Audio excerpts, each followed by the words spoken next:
Next question comes from Steve Botari. New Hampshire scientists at institutions from Dartmouth and UNH say that as a direct result of warming winters, New Hampshire ski and snowmobiling seasons are being affected and cut short. We saw case in point last winter.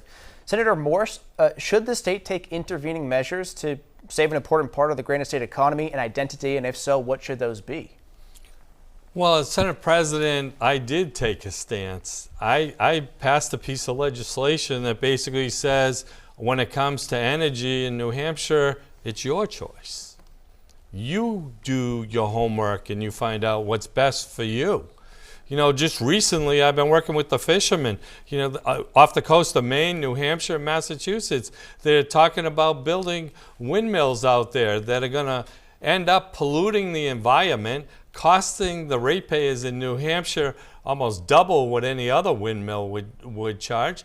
And it's not solving a problem. My firm belief is government is best when we're all sitting down at a table and communicating and working together. And that's the way we're going to solve these problems. And Kelly, you haven't mentioned all the companies you worked for. I saw what Bloom Energy did to the country, and you were on the board of directors. And it really doesn't make any sense to me that the public doesn't get to see all these things during the debate because they want to know why you were on that company. Senator Ayotte, 30 seconds. Again, here we go again with Chuck Morse. He just wants to attack the private sector. I'm going to work with businesses in New Hampshire to grow our economy. But on this issue of protecting our environment, of course, we have a beautiful state. It's important. As a conservative, we're for conserving everything.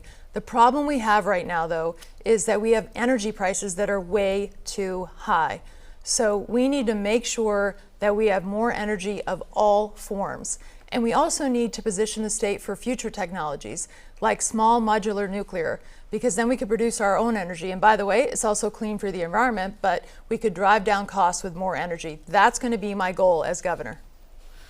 Now, Senator Morse, you already brought up the issue of wind power. Both of you have been critical of offshore wind projects in the Gulf of Maine. If the federal government pushes forward with its plans for wind turbines off of New Hampshire's coast, will you be actively fighting against that, Senator Ayotte?